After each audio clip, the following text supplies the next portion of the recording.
ആമിയും ഡെന്നിസും രവിശങ്കറും മോനായും പിന്നെ നിരഞ്ജനും. ഇവരെ മറക്കാൻ മലയാളികൾക്ക് ഒരിക്കലുമാകില്ല. ഈ കൂട്ടുകെട്ടും പിന്നെ ഇവരുടെ ബദ്ലഹേമും എന്നും എല്ലാവർക്കും പ്രിയപ്പെട്ടതാണ്.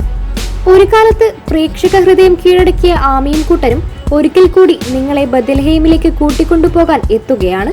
സമ്മർ ഇൻ ബദ്ലഹേം റീ റിലീസിനൊരുങ്ങുന്നു. 4K ദൃശ്യ നിലവാരത്തിലും അത്യാധുനിക ശബ്ദവിന്യാസത്തിലുമാണ് റീ റിലീസ്. 1998 പുറത്തിറങ്ങിയ ഈ ചിത്രം ഏറെ ചർച്ചയായിരുന്നു.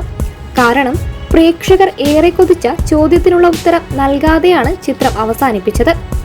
ചിത്രത്തിൽ പൂച്ചയെ ദൂതയക്കുന്ന രവിശങ്കറിന്റെ പ്രണയിനി ആരാണെന്ന് ഇതുവരെ അണിയറ പ്രവർത്തകർ വെളിപ്പെടുത്തിയിട്ടില്ല. അതറിയുവാൻ പ്രേക്ഷകർ ഇന്നും ആകാംക്ഷയിലാണ്. ചിത്രത്തിലെ പാട്ടുകളും ശ്രദ്ധേയമായിരുന്നു. വിദ്യാസാഗറിന്റെ സംഗീതവും ഗിരീഷ് പുത്തഞ്ചേരിയുടെ വരികളും ഇന്നും മലയാളികളുടെ ഹൃദയത്തിൽ മുഴങ്ങുന്നതാണ്. രഞ്ജിത്തിന്റെ തിരക്കഥയിൽ സിയാദ് കോക്കർ നിർമ്മിച്ച് സിബി മലയിലാണ് ചിത്രം സംവിധാനം ചെയ്തത്. മഞ്ജു വാര്യർ, സുരേഷ് ഗോപി, ജയറാം, കലാഭവൻ മണി തുടങ്ങിയവരാണ് ചിത്രത്തിലെ പ്രധാന കഥാപാത്രങ്ങൾ. കൂടാതെ മോഹൻലാൽ അതിഥി വേഷത്തിലും എത്തിയിരുന്നു. കോക്കസ് ഫിലിംസിനോടൊപ്പം അഞ്ജന ടാക്കീസ്, എവരിഡേ ഫിലിംസ് എന്നീ ബാനറുകളുമായി സഹകരിച്ചാണ് ചിത്രം തിയേറ്ററുകളിൽ എത്തിക്കുന്നത്. ഹൈ സ്റ്റുഡിയോസ് ആണ് 4K നിലവാരത്തിൽ റീമാസ്റ്റർ ചെയ്യുന്നത്. ചിത്രത്തിന്റെ റിലീസ് തീയതി അണിയറ പ്രവർത്തകർ ഉടൻ പ്രഖ്യാപിക്കുമെന്നാണ് പുറത്തുവരുന്ന വിവരം.